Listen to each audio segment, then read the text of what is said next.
So one more update. It turns out that you can configure the EFI boot variable directly from OVMF in Proxmox. So I wanted to show that real quick.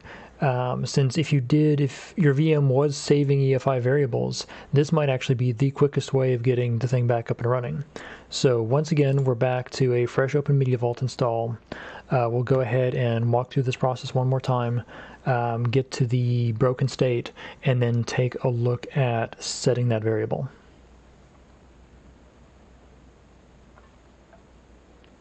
So there we go. I'm not going to let this one boot just to save time. I'm going to go ahead and power it off right here. And give me a moment to remove the ISO as well. There we go. So, okay, so we're back to the failed state. So once again, we have no boot variable pointing us to an EFI loader, so everything stalls out. It's going to sit here and try to boot over PXE, but even that will eventually fail, and it'll, at that point, dump us out to the EFI shell that we were playing with previously. So what I want to look at now, let me see, can I escape from, no, I can't actually escape there. So I'm going to issue one more reset. That way we get a chance to hit escape and get into the configuration.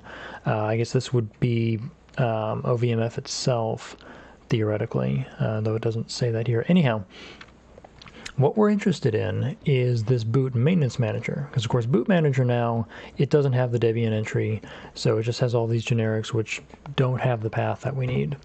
So we'll back out, go to boot maintenance manager, and from there we can go to boot options and we can add a boot option. And it'll, I guess it scans through and it notices the, I guess the one and only EFI partition we have on this VM. So I'll go ahead and hit enter on that. We'll jump down here to the existing folder EFI. And now we can see what we were looking at in the previous videos. We can see the Debian folder. We can see the grub x64 EFI, so we'll select that. The cursor's at the description, so we'll hit enter there. We'll just call it Debian because I believe that's what the installer was originally trying to do. Hit enter there, and that should be all we need. We'll commit those changes and exit. And we should be good to go. So I'll hit escape to exit, and that should be it. Escape to exit from here. We'll do a reset. And there we go.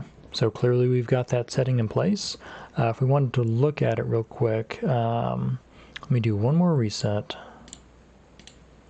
So I'm curious about one thing. I'll hit escape, jump back into the menu. We have boot manager, so we can see the entry there. So that's now in place. Just to review. Then I guess one final reset. Oh no, one final thing I want to point out. So on my test setup here, I still don't have EFI variables saving. So if I were to power this down, I would lose this entry.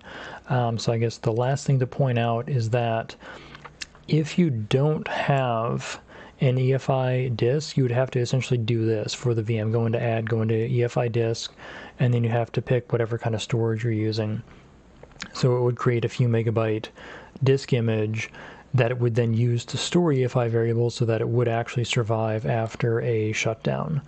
So just wanted to quickly point that out because depending on how the VM was created, it may or may not have that EFI disk.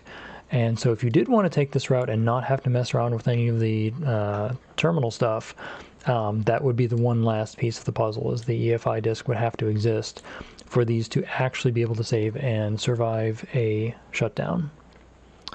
But with that, we're pretty much done here. We'll do one last reset, just to see it through, make sure that everything really fully loads.